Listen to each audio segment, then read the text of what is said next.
Hello and welcome to Grand Prix Minneapolis. I'm Randy Bueller, joined by Jake Van Lunen. It is semifinal time. On the left of your screen is Shaun McLaren, the reigning Pro Tour champion. First premier event he has played since Pro Tour Born of the Gods in Valencia. He picked right up where he left off. It's another top 8 for Shaun McLaren. He's ranked 19th. He's going to pick up a decent chunk of points here. He'll keep moving up the standings, and he seems red hot. He's ready for another Pro Tour. Yeah, I mean, he's already platinum. These points don't even matter to him. You know what these points do? These points get him to the World Magic Cup as the Canada team captain. Oh, because he's in a fight. He's got to beat Alexander Hayne if he wants to be the captain of Team Canada. Wow, Canada has such competition this year. Oh, it's crazy. Jacob Wilson is actually a Canadian resident as of this year, despite being a Californian in his heart. So Jacob Wilson is right in the thick of that race as well. John Stern even has been having a pretty reasonable year as well. Not quite as good as those three guys. Yes, but but yeah, I believe Hayne went to Grand Prix Cincinnati and I think took the lead. But now McLaren, I believe, will move from second to first. Well, you know, however many points. He's got enough points here now to move into the pole position. But I mean, 2 Pro Tours left. There's a ton of points available for either of those guys. Anyway, yeah, doesn't need him for platinum. But going to Worlds is the thing. Like once you get platinum, the next goal is Worlds. And there's 2 versions of Worlds, right? You're going to need to watch out for. Oh, yeah. They're going to be killer. Team Canada's always been decent, but yeah, right now, absolutely. Team face-to-face games has been spectacular. You know, a sort of Canadian-based team. Shaun McLaren, more of a lone wolf, more of a Magic Online player, but certainly a Canadian putting up results as well. Speaking of Canada, Andrew Huska, his opponent this round, also from Alberta, Canada, specifically.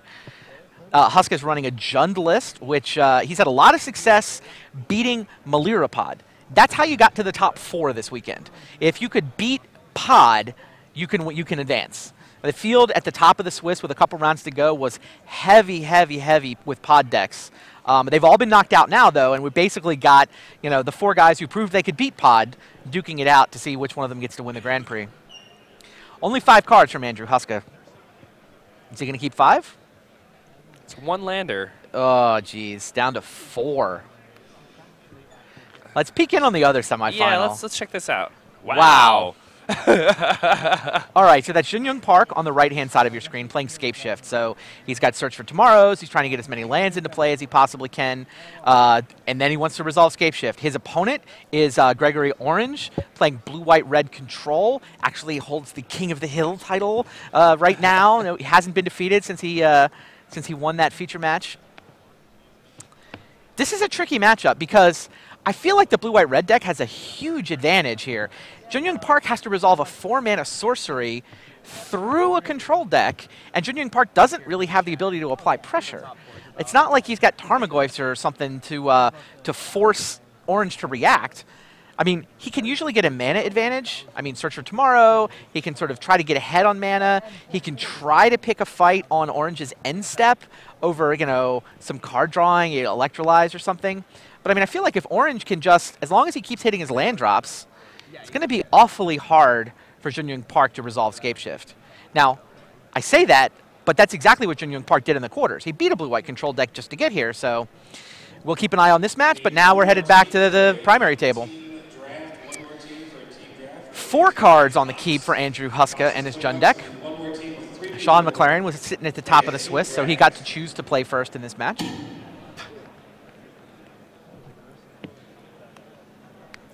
All right, here's the Thoughtseize. Thoughtseize significantly weaker when you are only starting with 4 cards, as all things. I don't know. My 4-card hand, I want one of them to be Thoughtseize. I mean, I want to be able to, if maybe my opponent has a hand where I can take 1 threat away, and then suddenly we're in top deck mode. So he sees Spell Snare, Bolt, Wall, Kiki, and yeah, it takes the Spell Snare. Kiki's very relevant here. There's 4 lands already. There was a white mana in there, right, for the wall? Yeah, but he just drew Mana Leak. Drew Mana Leak, so he is not interested in tapping 2 for Wall of Omens here. Which I wonder if Andrew can put him on that. Maybe not. Even if Shaun hadn't drawn Mana Leak, I don't think he would crack fetch for Plains. Just take a turn. All right, well, here's Core Surf Crewfix, and yeah, that Mana Leak in a heartbeat. And Andrew says, where was that? That wasn't in your hand. I just thought seized and cleared a path. Where did the mana leak come from? McLaren cracks his fetch land. He's going to go get something that makes white mana. Yeah, white and red makes sense. You know, he's access to 2 blue and 3 red, so Kiki is castable now once he's able to find 2 more lands.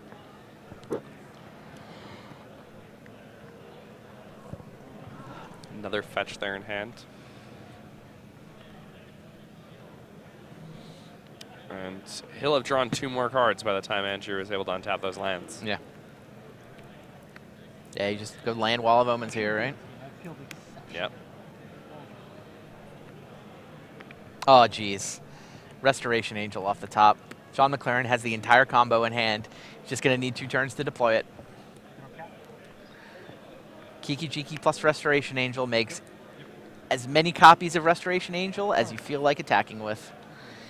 Tarmogoyf from Huska. I don't think Shaun's going to have an issue with that. It's going to count.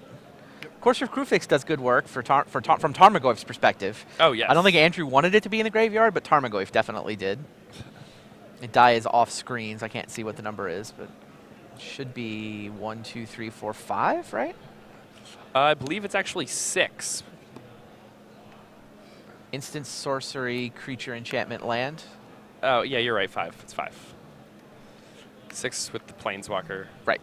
Yeah.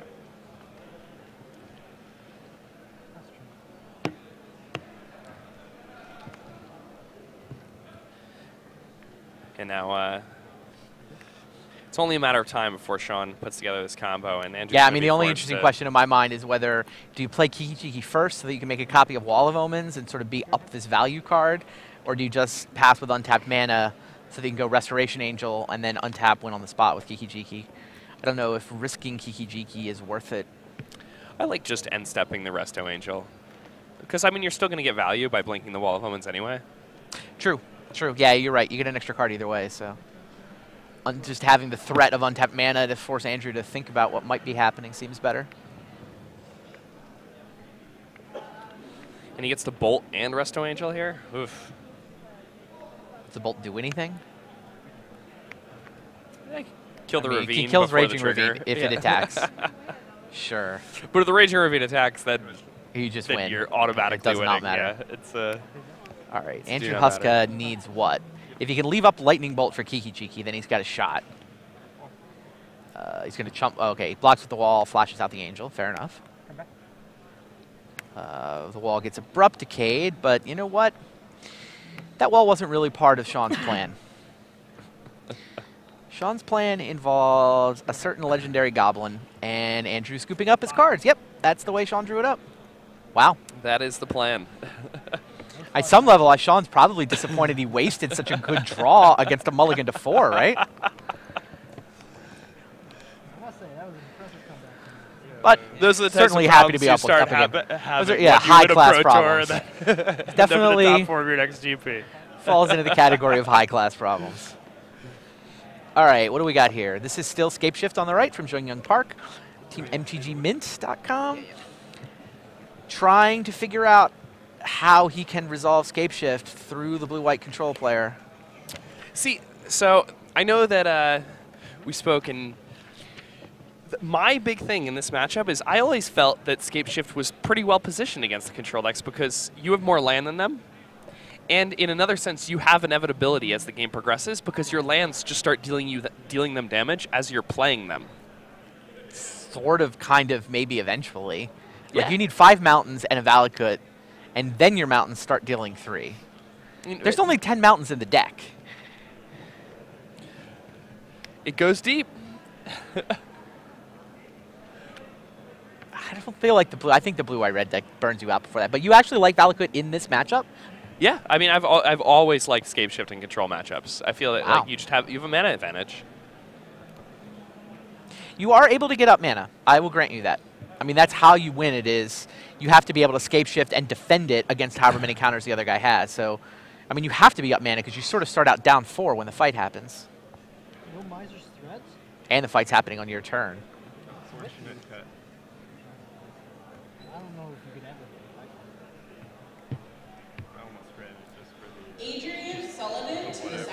All right. Parks thumbs up, greets Snapcaster Mage.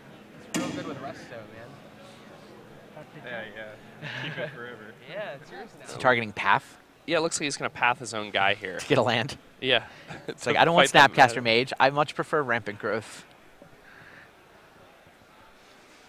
Hey, search for tomorrow in both of their decks. Yep.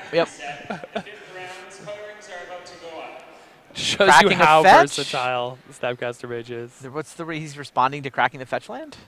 Yeah, cracking this fetch land means Cryptic Command is temporarily unavailable. But Jingling Park doesn't do anything with that window. I assume we're in Park's end step. I don't know. I mean, there's no reason for Orange to crack mana.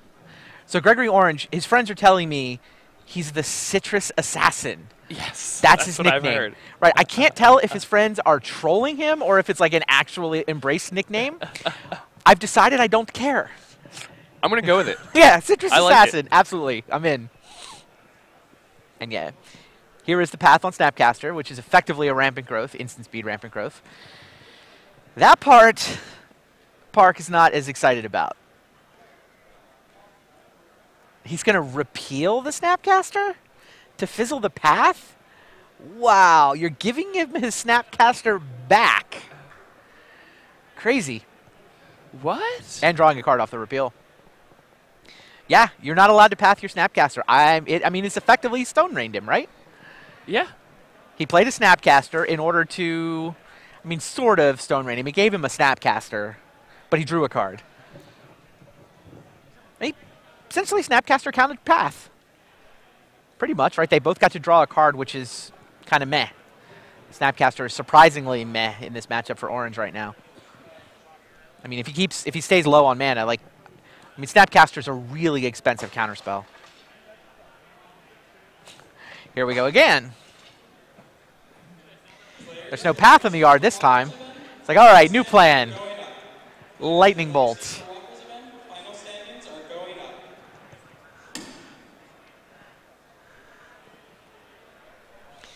All right, now Gregory Orange has an attacker. This is why I feel like you're not going to have time to Valakut the guy. You're not going to be able to just play, play mountains one at a time until you have 10, 11 of them. Eventually, they have a Snapcaster, and they're attacking you for 2, and then they have a Lightning Bolt, and then they Snapcaster Lightning Bolt, and you take 3, and now they're hitting you for 4. Like, you don't have that much time.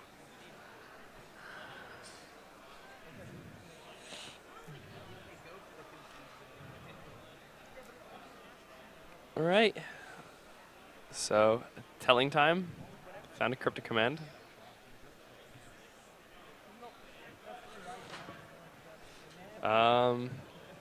Seems that Orange definitely has the lead here.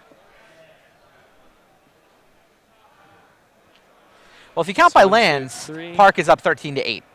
Yep. But I think that there's a lot more counter magic on the other end of the table. Let's see what? I see a mana leak. 2 mana leaks? I think the white-bordered cards are mana leaks, which is both depressing and helpful. Oh, Valakut number 2. Now your plan starts to seem a little more achievable. A little more plausible. Valakut number 2, and then he's going to Scapeshift? All right. Here we go. Scapeshift with 9 untapped.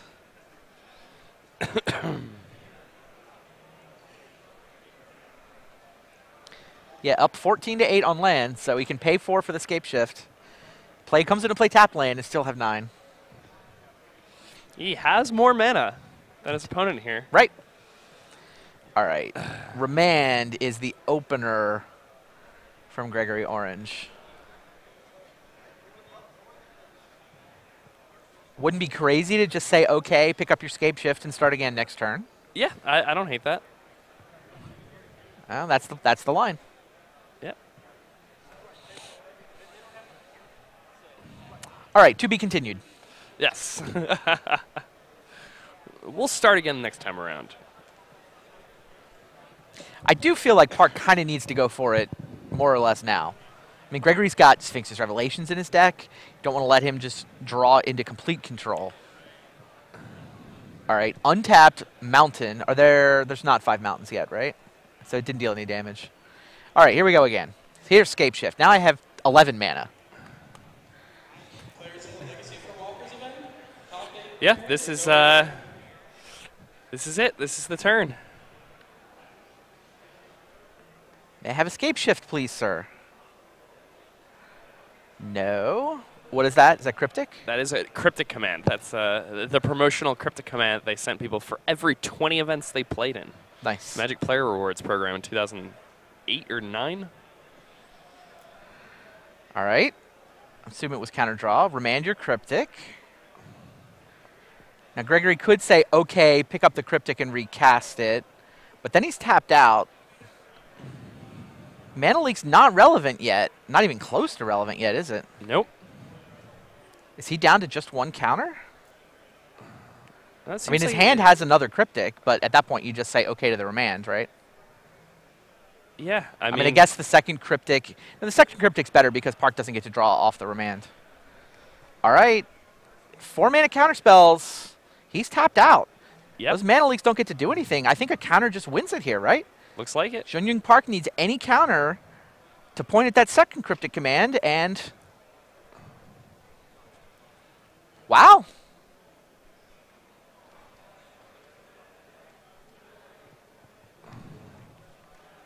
Counter bounce a land, it looks like. Yep. I mean, they should just do it, right? Yep. Gregory Orange is going to make him go through the motions. Scapeshift is going to resolve. What are you going to sack? Yeah, Gregory Orange is just going to make him go through the motions, but he's tapped out. There's 2 Valakuts.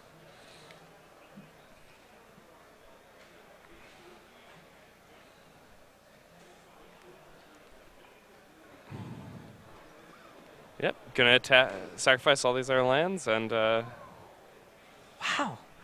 he got it. He beat blue-white-red in the quarters. Maybe I'm just wrong about this matchup. I mean, I played Scapeshift at a couple Grand Prix, and I did very well against control matchups.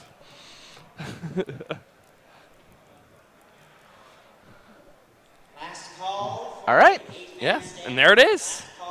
So, Gregory on to Orange game scoops him 2. up. And we will head back to Shaun McLaren and Andrew Huska.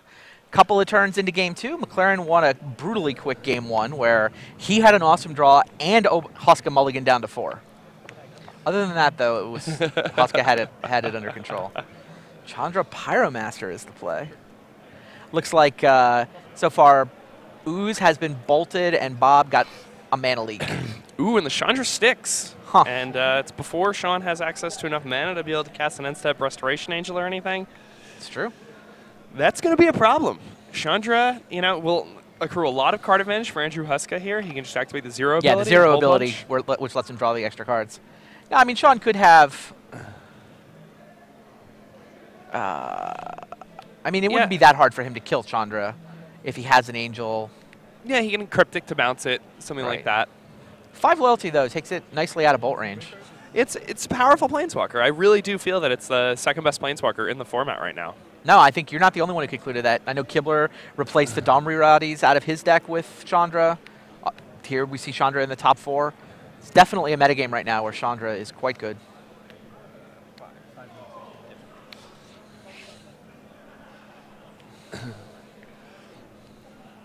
So Shaun's hand, though, doesn't look too exciting in the way it has a lot of interaction if Andrew's just trying to play creatures, but unfortunately Andrew's on this Planeswalker plan, and he's just going to be able to grind out this game from the looks of it.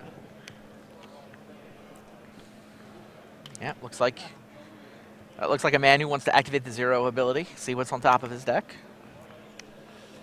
I think he's trying to decide whether or not that's the play or just pinging his opponent and try to cast this Batter Skull, but with Cryptic Command mana open on the other end, I think you're just always going for the Chandra ability. Huh. Wow. He hasn't even used Chandra yet, and he goes for Liliana. I don't know if I agree with that. Huh. I guess he's just, friends. No problem. Now I have 2 Planeswalkers. Let's both discard a card. Yeah, I mean, when you have 2 Planeswalkers in play against the control deck, it feels pretty good. Yes. So, Shaun is sitting on maybe he's Restoration thinking Angel. of something. All right, 0 ability. Draws the up a land. That'll work. Shaun's going to summon the Angel, of course. Angel usually manages to kill Liliana, but she's on 4. I guess you have to hit Liliana here, right? Otherwise, you just get edicted. Yes. You hit Liliana, she gets the plus again, then you kill her next turn, then you turn your attention to Chandra, in theory. And by then, it's grinded out a lot of extra cards for your opponent. And the thing is, the Jund player can also, have a whole slew of different removal to deal with that Angel, especially now that has the Chandra to team up with cards like Lightning Bolt to finish it off.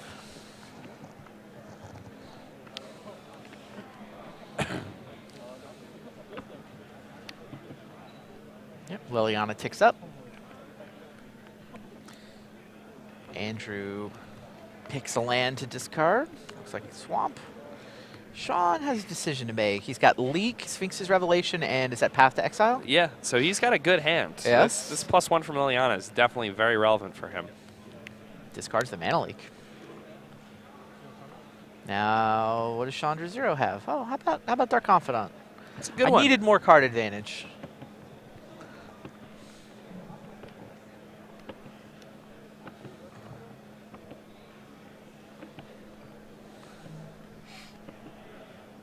So let's see. I mean, I assume he's just going to cast that Confidant. Yeah. I don't know why I wouldn't. It resolves. Seems like far and away the best plan there. Sphinx's Revelation for 2. I can't Couple more disagree with cards. that. And when you have opponent ticking up in that regard, finds a Tectonic Edge and another Path to Exile there. How much red mana does Shaun have? Is Kiki lethal, or is he still short? The Mountain and a Steam Vents? He's looks like a Sulfur Falls, which is oh, that's again, the filter, or no? No, oh, that's the coming to play untapped one. Yeah, the check for basic lands one. Okay, Bob gets a Path to Exile. So Kiki's not lethal because he's only got 2 red sources. Correct. I mean, that's essentially how Shaun wins this game, right? He needs to draw red mana and Kiki before he just drowns under this wave of card advantage from Andrew Huska. Yeah, I mean, Andrew it did lose a little bit on the Liliana. I mean, he ended up losing 3 cards. His opponent only lost 2 cards, and then still has the Resto Angel in play. So he's a little bit behind in that Liliana, but the Chandra does have him, back ahead then. Right. 2 cards beyond that, and he's about to get another one now in addition to that. And then he also picked up an extra card, I guess, off the path. So, yeah, I mean, Andrew's definitely ahead here. And with that Chandra still in play, it's just... Mm-hmm. And Andrew's got a Batterskull in his hand as well. Which I guess isn't all that relevant, other than it's a clock. I mean, that lifelink ability never outpaces the Kiki plan. That's definitely true. So he's going to fire off. Yeah, fire the Thoughtseize. What you got?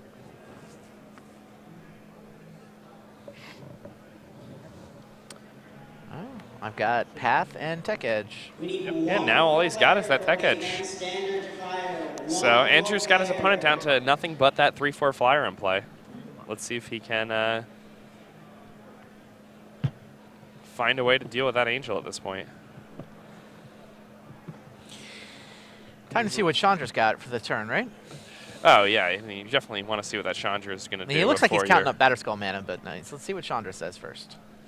You never know. I mean, Chandra could just offer you up a removal spell for that Angel. That would be pretty nice.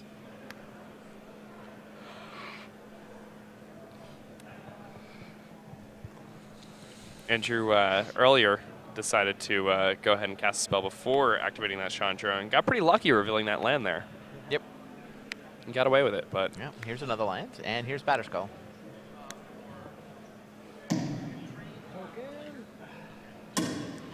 Yeah. It served him well before. The I played a Magic Pro Tour Hall of Famer pin. Yeah. He got picked it that up from this Luis. weekend. Luis? Sure. Yeah, who he beat for playing for top 8. Oh, that was who we played for top 8. Yeah. Nice. That's perfect.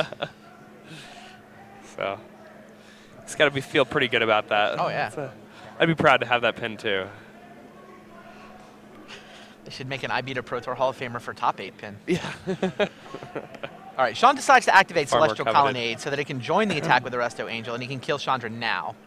It believes him more or less tapped out, but I mean, his opponent saw that he had nothing last turn, so it's not like untapped mana was going to threaten anything. And Andrew also, Andrew's pretty close to out of cards. I mean, even with that Chandra being activated every turn, I mean, he revealed a lot of lands. Right. You know, he's mildly flooded. He's got, I mean, it's Batterskull versus Resto Angel, which is a race that Batterskull wins. I mean, Batterskull versus Resto plus Colonnade is probably still a race that Batterskull still wins. Yeah, because Batterskull's, you know, it's an 8-point swing every turn as opposed to 7.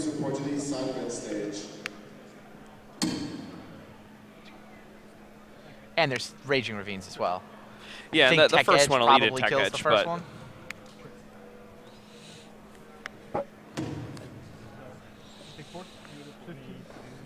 yeah, so 15 to 20, and Batterskull, a pretty good card in these control matchups.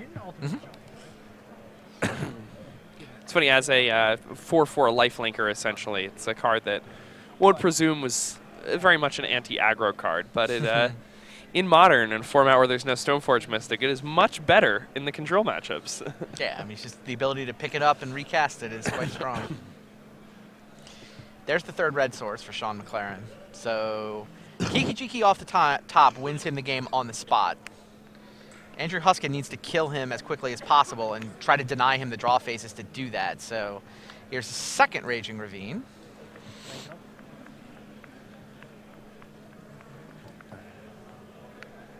Trios Guildmasters. Not sure what he's thinking about here. Especially after activating it. I mean, Right. you just have to send them in.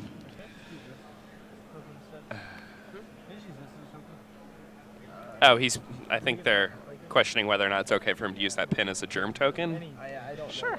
I don't see a reason why not. Absolutely. That was BBD's. He drew it himself. Yeah. I feel like you can use whatever you want. Ravine, yep, picks up a counter. Shaun's going to activate Colonnade, trade it for Ravine. That makes sense. Yeah. Can't complain about that. Can't race, so he's basically all in on the Kiki plan. Tarmogoyf joins the fight. Yeah. And, So Shaun's got, what, 2 turns from this board? yeah, and I mean, That was not a three Kiki, red right? sources. No, it was a Shadow of Doubt, though. Okay. So he can trip through it. Oftentimes, Restoration Angel offers you, you know, an additional block when you're trying to save time, but unfortunately, it says non-angel, so he can't blink the Restoration Angel with the Restoration Tech Angel. Edge. Just not in time. That would have been a lot better last turn. Yeah. But it's a land. Angel on defense. Surely Tarmogoyf's big enough to beat up an Angel. I think so. I mean, there's a Planeswalker in that Maybe he's graveyard. hoping this will somehow intimidate Andrew into not blocking. I mean, I guess attacking with it doesn't do much. Oh, and then he can, he can double block. block. Yeah, double block kills Tarmogoyf. Yeah, I don't see a Courser in the graveyard, so no enchantments yet.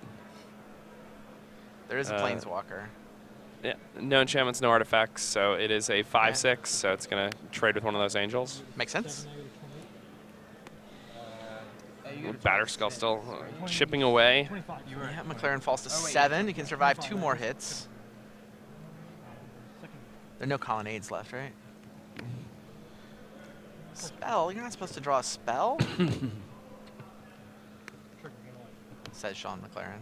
Oh, Fulminator Mage. Ooh, and that's quite good because That that can hits actually the third red source? can hit a third red source and cut off Shaun McLaren from. So this is the turn. He's Yes. got to draw it. It's a cantrip.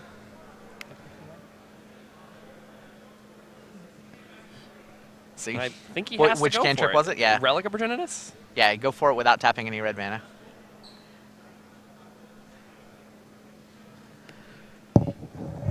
Yeah, so.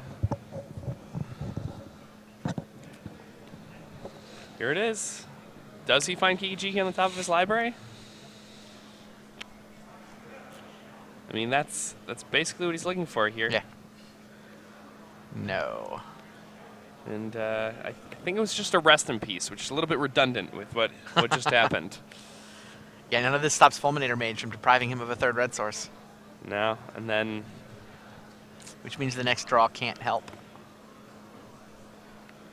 Yeah, then the turn after that, he'll end up having to chump block with the Angel, and right. That's it. There's always the possibility that Andrew does not realize that he needs to kill that red source.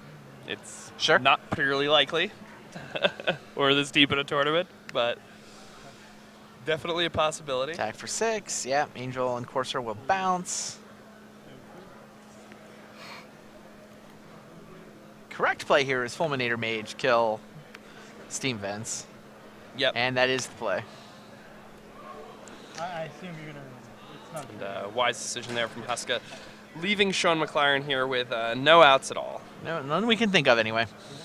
I mean, he could Cryptic Command, tap your team into a red source, and then draw Kiki Jiki for his turn. Sure. That's a... You're right, you're right. Wall of Omens, that does almost the same thing. It's close. I think it buys him a turn. He gets to block.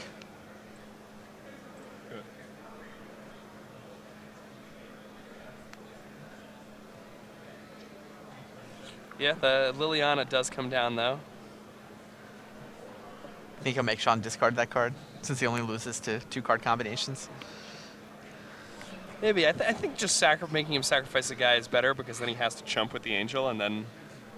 Sure. There's nothing you can do anyway. I think either way, you're in a pretty nice spot here, as Andrew. Either Liliana ability should be good enough? Yeah. Both Liliana abilities seem pretty nice here. I'm with you. I think you make him sack a creature, which will then force a chump from the Angel, but that is not the way Andrew's lined it up. Oh, you can do it post-combat and then guaranteed get the Angel. I don't know why that's different. I guess you might learn something about what the card in his hand is. Yeah. Yeah. So the wall chump blocks the Germ, of course. Angel bounces with Courser. And, yep, Andrew kills the Angel.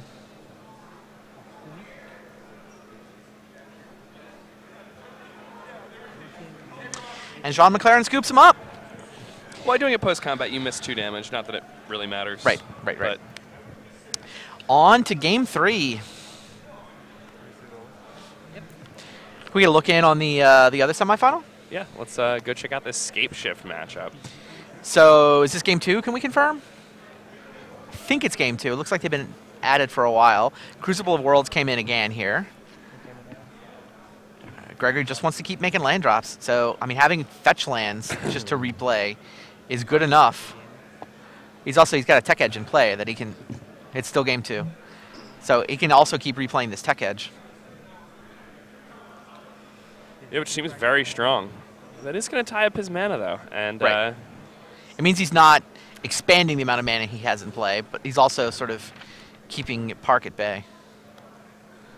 Oh, Relic of Progenitus. That'll turn off Crucible of Worlds combos. Looks like that's joining a previous pile. So Relic's been doing some work for a while. Huh. Yeah, and there's he doesn't start Relic, does he? No, he does not. He brought in Relic against the blue-white-red control deck because... Snapcaster Mage. Snapcaster Mage. Crucible of Worlds. And yeah, I mean, Crucible, I feel like... Crucible's a big part of this matchup, I'm sure. When he saw that in the sideboard, he was probably like, whoa, Tectonic Edge Crucible of Worlds. Do you bring in Relic against just Snapcaster? Or is it specifically for Crucible? I think just specifically because they have Crucible, because you have your own Snapcasters. 18-14 orange. That makes sense. Life totals are not super relevant to this match unless orange goes on the Lightning Bolt plan. I like the Baloth out of Park as well. I mean, he's got a threat, right? He's going to force orange to react. He doesn't want to get in this situation where orange is just never, ever, ever tapping his mana and never giving him a window for Scapeshift. Yeah, Baloth seems great here because I can't imagine a scenario in which, the Path Exiles remain Right. in the Orange Assassin or the Citrus Assassin yeah. deck. And with no Path Exile, Baloth's going to require multiple cards to kill, and it's multiple cards that are cards that Mr. Orange wants to be taking out of his deck. Fair. What does Spellskite do? Spellskite can redirect Valakut triggers to itself. Oh, it can eat the Valakut triggers. Yeah. Nice. I guess you kind of want untapped mana in that scenario. Maybe you can pay 2 to avoid 3 a couple of times. It's probably good enough. It can also, I guess, protect things like Crucible of Worlds. From what? Ancient Grudge or something? From things like Repeal or Ancient Grudge or... yeah, Repeal and Ancient Grudge are the things that it could protect it from here. It's funny, I guess it sort of does beat Scapeshift. Like, you just let the Scapeshift resolve rather than fighting a counter magic fight. Because you've got a bunch of blue mana. If you've got blue mana, it just beats the Valakut triggers. Yeah. That's cool. I mean, it's eating a Cryptic command here. It's reasonably big.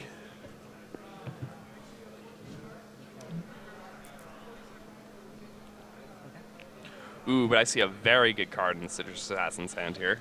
What's that? Counterflux. Oh, my. Yes, and Jinyoung Park does look like he's setting up to go for it. he does. Bounces the Spellskite, resolves the Search for Tomorrow, Ooh, didn't get up a green to source 8 with that. land. Pardon? So, didn't get a green source, so he can't double Scapeshift here if he gets counterfluxed.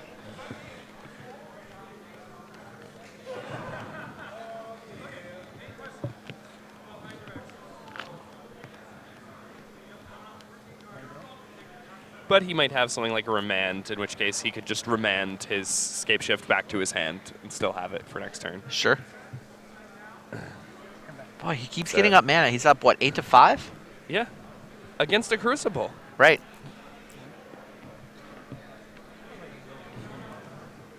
And he's got a 4/4. It's a pretty relevant He's clock. Doing some good work out here. Do we know what the life totals are here?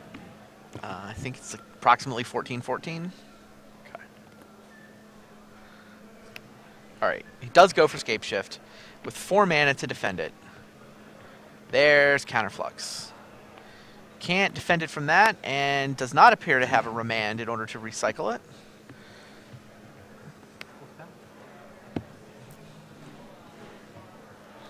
So he queues up Search for Tomorrow and casts a Serum Visions.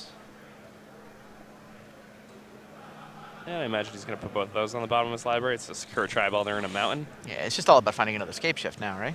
It looks like he has another Scapeshift in hand. Oh, yeah? Mm-hmm. All right. So I guess he might want that extra land, depending on whether or not he has How many counters enough he has? counter magic. Yeah. But in reality, I imagine he's just trying to stack his hand with counter magic at this point. But it looks like he did put a card on top, so I imagine that's probably the mountain. Nope. Nope. Goes to the bottom.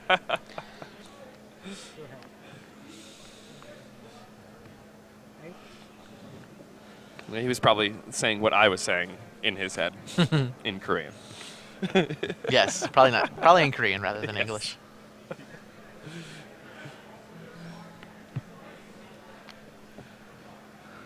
It's exciting, though. The rise of Korean players in Magic the Gathering. I agree. This is actually just happening, like, now. I agree. All right, so it looks like Shaun McLaren and... Yeah, I kind of want to see how this... I think this is about to resolve, right? You think so?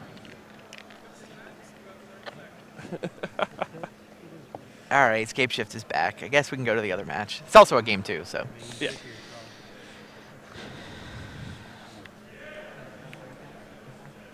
Game 3. Shaun McLaren trying to get to the Grand Prix final, trying to follow up his Pro Tour win with a Grand Prix win. A bit more of an exclusive club. It's an extremely exclusive club. Is there anybody else who's done What, it? back-to-back, or... Yeah, I mean, Pro Tour win, Grand Prix win. Pro Tour win, Grand Prix win back-to-back? I mean, in the dark, I would guess Kai's done it. Probably. I like that. I mean, dark. I mean, I guess guys that it. Probably. I mean, you win 7 Grand Prix and 7 Pro Tours. They probably lined up at some point.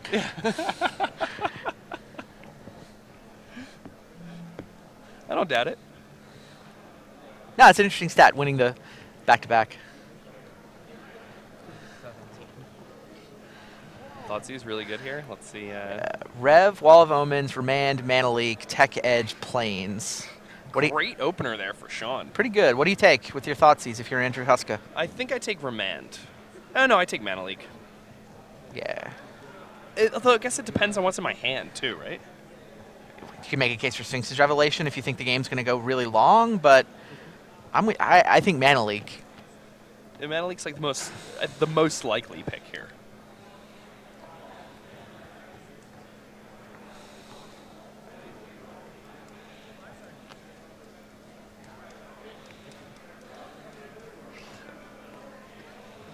And that's the choice. Looks like I saw a Terminate there in Huska's hand. Oh, really? Yeah, that's a pretty card. Seems good in the Haven't seen matchup. that in a while. I mean, you get creature-based twin combos. You just want to be able to remove stuff. And a lot of players have been starting to add slaughter packs to their deck. Just very nice in a matchup like this one. Yeah, you can tap out whenever you feel like it. Exactly, exactly. It's great. I mean, the problem with the twins is you wind up paralyzed, where if you ever tap out, you're afraid they're just going to kill you out of the blue. You know, end step, summon a guy, untap, kill you. So you can never do stuff on your main phase. But if you're holding slaughter packs, it's a lot easier to tap out. You can just freely go for stuff all the time. All right, so. But yeah, Huska, I don't think has slaughter pack in his list, right? No, I do not believe he does. Let's. But does have Terminate.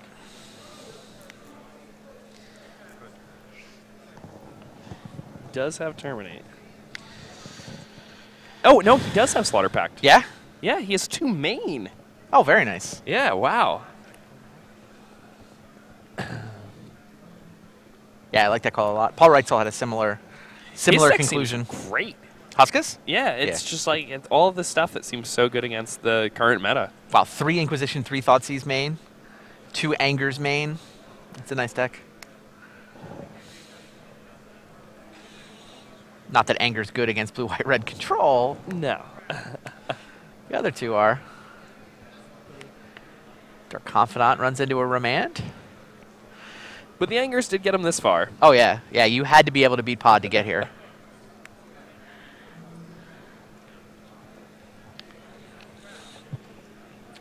Ooh, It's like the sign at the front of the amusement ride, right? You must be at least this tall to ride this ride.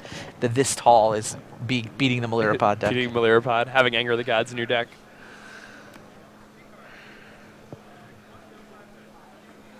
So an Electrolyze off the top there for McLaren. So it's pretty good. Very good against the Confidant that. And a second one. Yep, it looks like it. An overwhelming amount of ways to deal with the Dark Confidant in his opponent's hand there.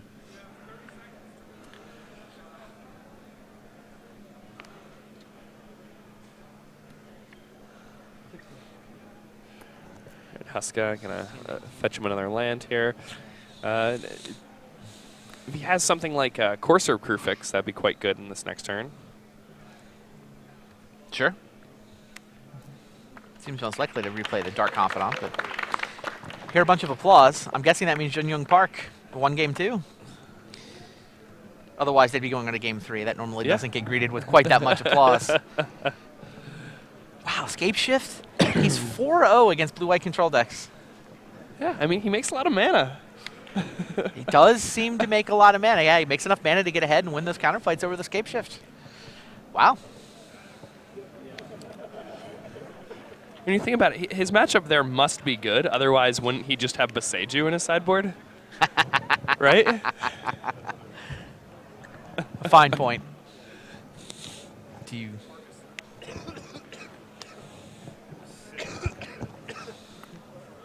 All right, Marshall sounds like he was watching that game from Junyoung Park. What happened? How did it end? It was really fantastic. So he was trying to set up a turn where he could cast Scapeshift and force his opponent to counter it, but he had Is It Charm in his hand, so he could try to counter the counter. Right. So he had the Citrus Assassin on 4 mana, and he goes Scapeshift. He thinks about it for a while, says Shadow of Doubt. Okay, so Shadow Doubt's on the stack. Sure. Park has 5 mana up. He used two of it for Telling Time. He looks through the first 3 cards of Telling Time, and he sees Swan Song. Slams it into his hand, uses one of his mana to Swan Song. His opponent mana leaks, and he says, Is It Charm? And that was it. Wow. It was fantastic. Telling Time is response to dig for Swan Song. Yes. Park through to the finals. Very nice. Thanks. That's exciting. Yes. The deck's really good at fighting counter wars. I guess so. I stand corrected. Fun to see. So Andrew Huska, meanwhile, has played that Dark Confidant that got remanded previously and has, in addition, used his other 2 mana for Tarmogoyf.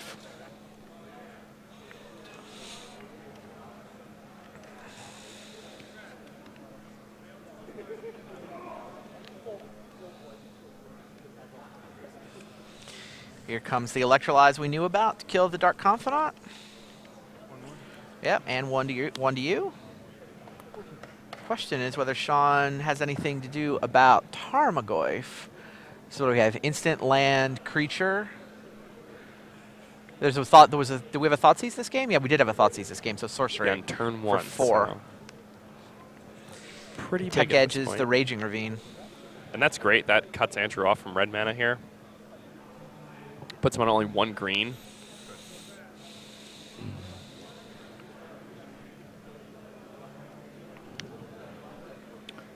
Ooh, but it looks like Andrew actually has a Verdant Catacombs there in hand, so. And a Liliana.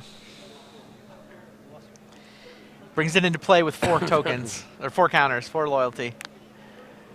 Yeah, we're both going to discard a land. And I'm going to smash you with my Tarmogoyf. It's always a little odd when you devote your previous turn to cutting your opponent off from red mana, and then they cast Liliana the next turn and discard a red land. Oh, okay. That is not my game plan anymore. Right. Kiki just came off the top of Shaun McLaren's library. I'm pretty sure there's land in his hand that makes red. So he could just play Kiki and start copying his wall for card advantage. And I don't dislike that play either because it actually protects you from the sacrifice Liliana, ability right? on Liliana. You can just start sacrificing the copies. The copy. Yeah, you wait to use the ability until Liliana uses her -2, which of course won't happen given you're threatening that, so you can make a copy end step. Yep. Or in combat. Oh Yeah, yeah, it blocks flavor Tarmogoyf too, right? You can effectively block Tarmogoyf forever and draw a bunch of cards. But he does it main phase. Interesting. And the wall gets slaughter pacted. Not the Kiki.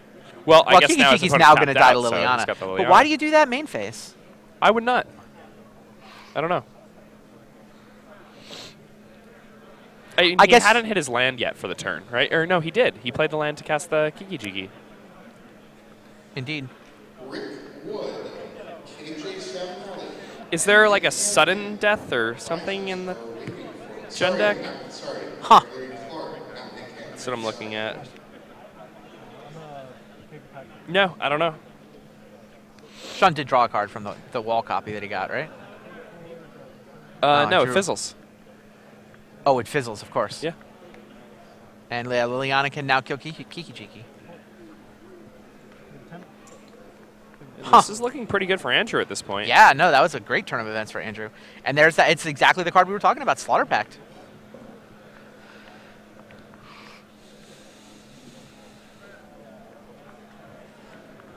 So if Andrew wins, we need to ask him how many games he's lost this weekend to his own Slaughter Packs. He's always putting a die on top of his library. He's one of those guys, which I guess everybody does that now. Now that you can. All right, now what's Shaun's line? He's got an Electrolyze, which you can use to kill Liliana. Yeah, I mean, I think he seems has kind of to. hard to pass up. He's pretty choked if he doesn't. Does not have a lot of time to find an answer to Tarmogoyf. He's Yeah, got a wall in his hand. He's got a Sphinx's Revelation, so I guess he's got some time. He can take one hit. Yeah, he takes one hit, then he casts like a Revelation for 3 or 4, right? And then You play wall here. oh, so we can also actually end Lightning up Bolt. casting a Revelation for 5, maybe even because he gets the chump block with the wall here. So I think he's going to cast Rev next turn. he's got a lot of mana tapped here, though, and that Revelation is Yeah, okay. He's going to go ahead and jump with the wall. susceptible to quite a bit. Here's Dark Confidant. That's not going to work. It's going to get lightning bolted. Yep.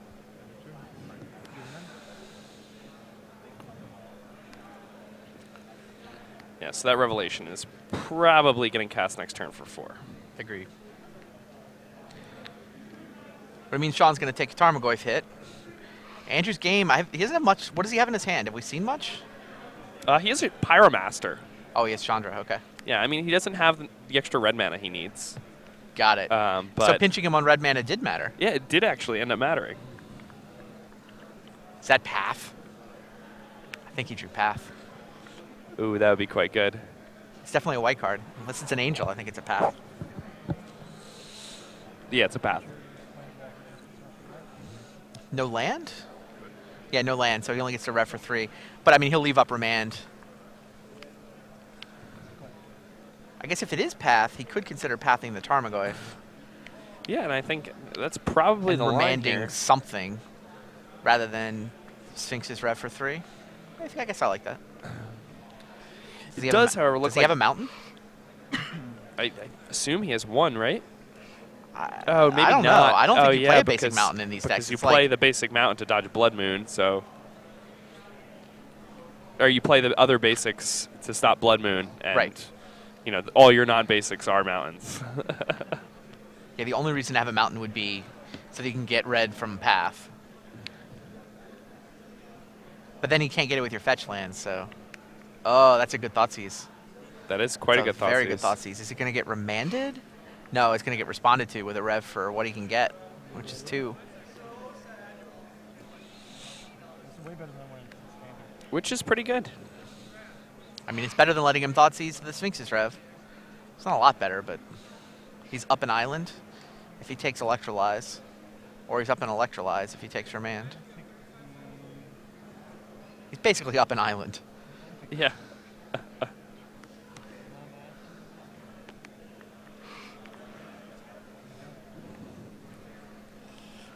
And so it begins, the top deck war. Colonnade.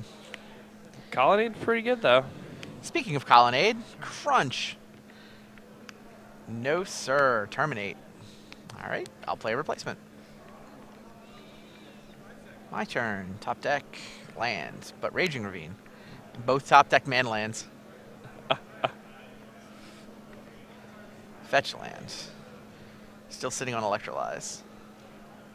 Yeah, get in there with Colonnade. Yeah, you win you're this winning. race. 3 turns to 3 turns. Now only 2. 2 more turns for Shaun. And He's trying to decide which land to play, right? He's got an island and a... Is that a Desolate Lighthouse? no, Arid Mesa. Arid Mesa. I don't think he's playing Desolate Lighthouse. It was a spell. Fulminator Mage. That's a good one. That is a good one. Interesting. So he chose to play Fulminator Mage instead of Chandra, even though he now has the second red source with that Raging Ravine untapping. But Shaun McLaren doesn't like the sound of this Fulminator Mage. So he's going to crack his fetch land. Is he going to remand it, forcing Huska to tap 3 more mana and cycling another card? Does he have a remand? I thought that he kept Electrolyze. Oh, you're right. He has the Electrolyze. Sorry. That's okay. So he's got... Oh, did Huska just say go? I think so. So... Yeah, I mean, Huska has Now- no reason to use it preemptively. He can kind of wait for McLaren to activate Colonnade before he has to use the Fulminator Yeah, Mage. he can even attack with the Fulminator and the Raging Ravine. Right. Which, you know, puts Shaun in a bit of a precarious situation because then he's dead to 1 more hit from a Raging Ravine. I think Shaun just drew Kiki. Nothing to combo with it, though. And no Angels yet.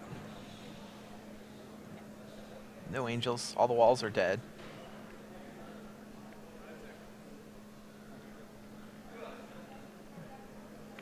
Can't even make copies of the Colonnade thanks to the Fulminator. All right, so he's going to pay 5. Does he play Kiki Jiki, or does he force Huska to use his Fulminator? He plays Kiki Jiki. And attacks. Hilarious. Yeah, looks like he's attacking. He's basically offering Huska the ability to trade Fulminator for Kiki Jiki instead of trading it for Colonnade. And Huska is not buying it. He said, fine, fine, I will go ahead and kill your Colonnade. Shaun says, I'll take this opportunity to electrolyze you. And you go to 5. And draw a card. Oh, yeah, I just can't remember. Sure, he was hoping to draw another Colonnade there.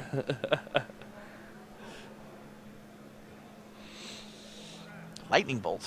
Is that relevant to this race? It kills Yes, Kiki it is. Jiki. It's a turn. Yeah. It also kills Kiki Jiki. Interesting. Yeah, so you attack with Raging Ravine and then leave up Lightning Bolt until you figure out whether you have to bolt Kiki Jiki or can use it on Shaun. I think so. Yeah, that Lightning Bolt's play. really good here. Oh, we can't because you only have 2 red mana.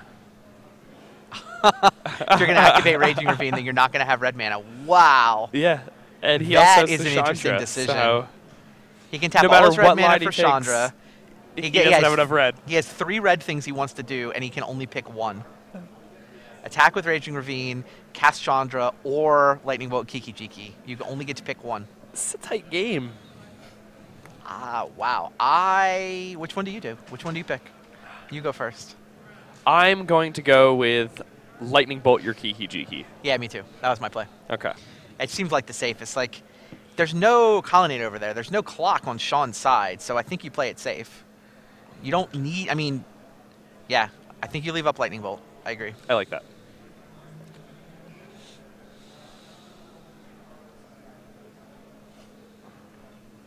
I wouldn't have minded killing Kiki Jiki main phase either. Plays around Cryptic Command, but It's true. Yeah, I guess it plays around a lot of the counter magic that you would be. And now you have to bolt end step because, like, otherwise you're stifled for a whole other turn. right. Yeah, if you're committed to this line, I don't know that you need to let him untap. Yeah, I think it's because you're going to have to he gets bolt away on with his it. turn no matter what. Right. That's why leaving. That's why doing it main phase just seems much better. All right, now he goes for Chandra, which actually, it's a 3-turn clock either way. Ooh, Mana Leak. Wow. Only had 2. Can't pay. But he taps the 2 for Bob. Jeez. Nice top decks. Bob, a little bit dangerous, but nonetheless, I mean, Still very good. yeah, you want to cast Bob. I mean, Yes. Take 0, just the way you drew it up. you know, And people who think that Bob is a liability are wrong. Yeah, now he gets to activate Raging Ravine and attack with Dark Confidant. The Dark Confidant even speeds the clock up by a turn. Oh, by the way, the second card he drew, the one he only got because he Dark Confidanted the land off the top of his deck, was a Tarmogoyf. Ooh, that's pretty good. It's like this Dark Confidant card's really good or something. Wow. Even when you're at a Basically, low life total. Andrew Huska is going to win a top deck war. It's basically what this game turned into, right? Yeah. Shaun McLaren, defending Pro Tour champion, is going to be taken out by his countrymen. Not going to add GP champion to his resume, at least not yet. Well, hold on. I mean, it's possible for Shaun to draw a burn spell and then for Andrew to just kill himself with the Confidant, Wow. right? So he's not out of the woods yet. What's the most expensive card in his deck? Does he have any 5s or is it 4? He doesn't have any 5s. So there's probably more than one Chandra. Maybe. I don't know how many Chandras. No, there's only one Shaun. Are there any 4s left in his deck then? Yeah, he has 2 Thruns left in his deck. Okay. Yeah, So those he are has probably in here. 2 Thruns. He But has he's at Liliana 5. left. Yeah, but So that's the thing is, Shaun Shaun can needs to draw a spell. burn spell Yeah. and then knock the top of Huska's deck. Yep. Hilarious. He needs both players to top deck appropriately. Mana No, Leak. it's a mana leak. That's not in time. Yeah, I don't think it's possible. So He doesn't it's the know. end of the run. Yeah, now he's trying to pointing. remember if he's got a And 5. Huska's shaking his finger. I really hope it's not.